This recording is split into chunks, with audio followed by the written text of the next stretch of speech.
Hi there, traders. This is Brad Goodwin with the FX Market Insight for the 15th of October. Now, as we start the trading week, now it's always good to sort of see where, was there any residual momentum leaving from Friday?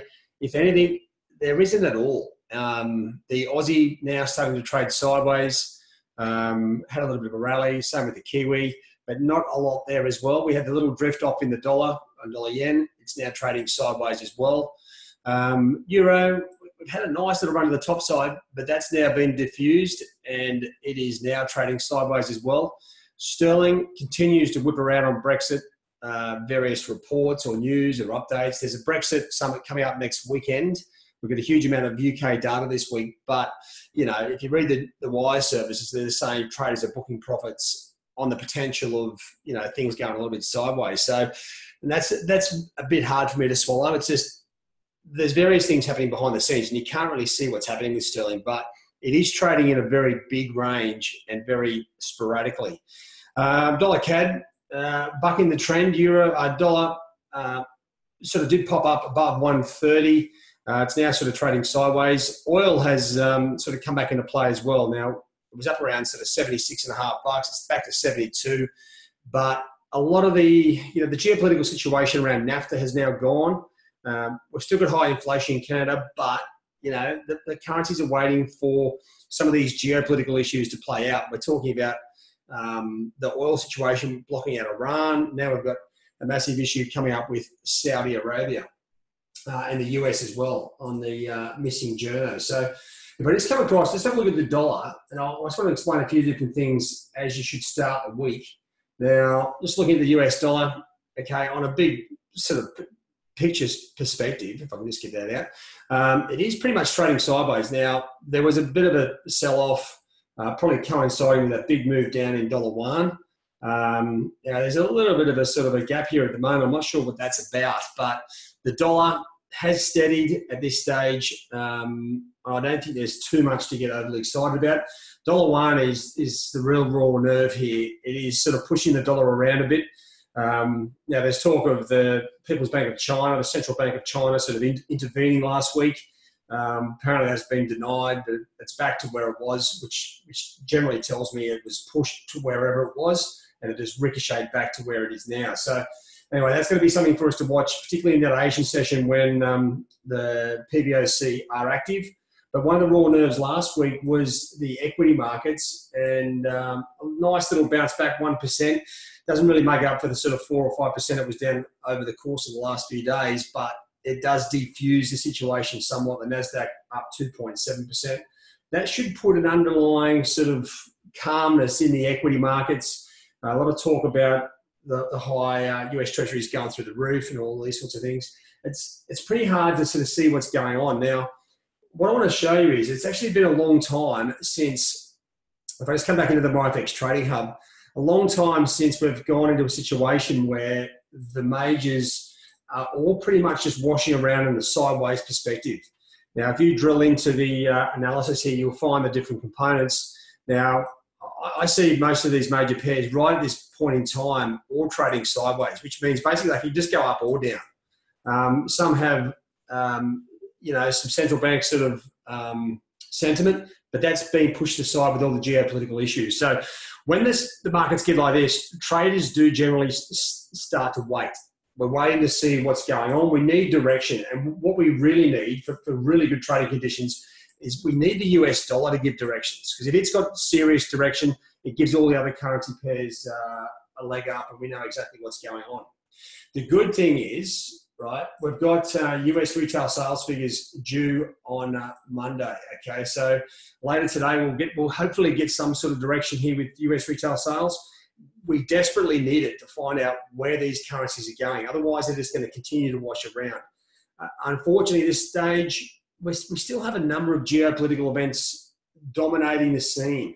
And when I mean geopolitical events dominating, what that means is the natural flow of the fundamentals is disrupted, okay? And if I just come back and I'll just show you what I mean by that is, so you've got these hourly charts. If you come back across and I get up the same majors, but on a daily perspective, so a bit more longer term, you can start to see what's going on. Now, the Aussie and Kiwi have been sort of trading down quite nicely. But you can see here the price action, they've both sort of hit a bit of a base and they have stabilized a bit. So now they're trading sideways. And that's primarily on the back of the various US-China trade issues directly with the Aussie and Kiwi. Dollar yen still, on a daily perspective, still going up, but it is, falling away. It's lost all its momentum. Although that support trend line just under 112 there will come into play. Euro, okay, we've seen a bit of a choppy action, but it's now trading sideways as well. And here's sterling trading sideways, but a very big range, and that's where the Brexit issue comes into play. Dollar CAD on a long-term perspective back into the range and trading sideways as well. So we don't have that hugely beneficial situation where we can see exactly what's going on. And if I just come back to the why that is, come back to the news, you'll see that the various news releases here, well, this is obviously all Reuters, but you can see there's different things going on now. The Khashoggi thing is going to create issues. Now, Trump, I mean, this is outrageous. I mean, it's just, Trump says they'll be punishing themselves if they stop selling arms to Saudi Arabia. It's like just ludicrous. Sterling prepares for the EU summit next week. Dollar CAD steadies as oil and stock prices rebound. There's not a lot in here. This is what I would say is nothing is really tangible. You can't feast on it. Like if it was a central bank comment, discussion, announcement, you can actually see what's going on and where the impact is. With these geopolitical events, it's very hard to work out where the starting point is and where it finishes. So that's what we've got at the moment. We need something to clear this up, and that's where the retail sales figures really come into play, US retail sales figures. So you want to have a close look at that as we go into trading this week. The good thing is it's not that often we get big US numbers on a Monday. This potentially has the chance to give the currencies direction for the start of the week, and this is where we start to work through the rest of the week events. And we do have a pretty solid week.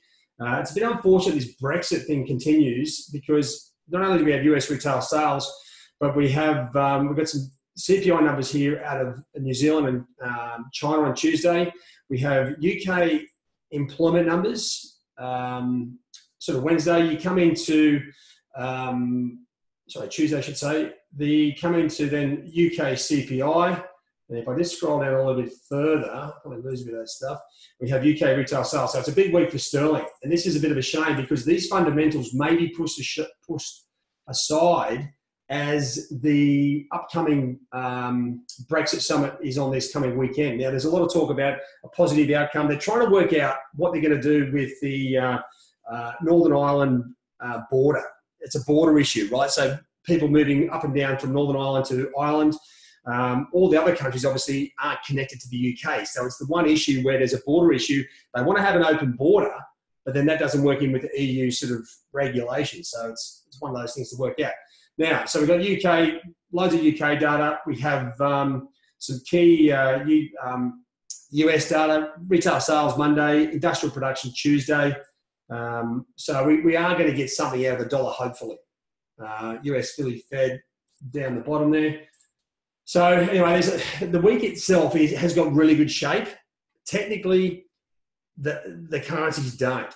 Okay, and for me, it's a bit more of a wait situation, and that's where I come back into looking for the fundamentals, looking for the core direction. If I don't get it on the general news, what's going through the news, I would generally always come back to the calendar. If I just come back across, you do want to sort of go through the economic calendar and work out where the potential impact could come from, and you'll see that there's a lot of peripheral data. But the key, we do have a lot of inflation numbers this week and US numbers. So make sure you take time to have a look at that. As I said, always check your perspective on the hourlies and the daily charts. It can tell you a bit more about what's going on. And you can see there that Aussie and Kiwi do have room for a decent bounce and still stay within that overall downtrend. But that's where we are, guys. It's a bit of a sticky one to start the week. The Japanese equities have opened up lower. There's not a lot of action on the major currency pairs. So we're just bringing it across. You can start to see now the equity markets have been a bit of a raw nerve for the market. So make sure you keep an eye on those. that may be where the key next major move is going to come from. Actually, just to finish up, let me just give you a look at what's a few things we're looking at last week, or the market was talking about. And what we're talking about is, this is the US dollar. I've got all the daily charts here. I call this my commodity page. Now, I've got the US dollar, so you can see what the dollar's doing with respect to some of the key commodities. Now, gold did rally sort of 40 or 50 bucks last week, coinciding with that big move down in the Dow. That was obviously also reflected in the Nikkei. Now, equity markets coming off, gold going up, markets very nervous about global growth, and that's what was sort of attributed to that side of things. If you look at the crude chart, it has been sort of steadily rallying. I mean, it has topped out again, but still, you know, until it breaks down back below sort of 66 bucks, this thing's still going to either trade sideways or upwards. Now, copper, one of the sort of rare instruments we look at now. This has got a very, very high correlation with the Aussie dollar, so it's important on that respect. But you can see we had a massive move down through 2018. It's bounced back now, starting to trade sideways around 281. So there's a bit of uncertainty. Basically, what you can see here from these charts is nothing is really broken. Okay, nothing is broken down. Gold is back into the range. The US dollar is still sort of trading sideways. Now, we need the Dow Jones to break down through 24,000. Then things will get interesting, because the equity markets will be now potentially in free fall zone. That's when things hot up. So don't get too excited just yet. There's a fair bit of way to go. And as you can see, the other commodities pretty much just trading inside their current ranges. Yeah, that's pretty much it, guys. What we're trying to do is pick out the opportunities where there's clear direction, okay? And if you put a fundamental driver on top of that, that's what we're really looking for a next best trade. And at the moment, we just don't have it. So to me, I'd let the markets open up. I'm going to be focusing on a couple of pairs here. We do have sort of trend lines, which is good. Sorry, on the Aussie, Kiwi, Euro. We have, you know, a congested sort of range trade there on dollar CAD, and we do have some levels here on dollar yen. So the US numbers, they may give us an opportunity here. I don't think we've got clear direction on any of the pairs yet, but we have technical levels, so we're looking for that direction to come from the US numbers. Anyway, that's it from me, guys. It's a very solid week coming up, especially with the Chinese CPI, Kiwi CPI, UK CPI, lots of potential impacting numbers for central banks. All right, guys, and that's where we are. All right, have a good week. I'll see you in the trade zone. Cheerio.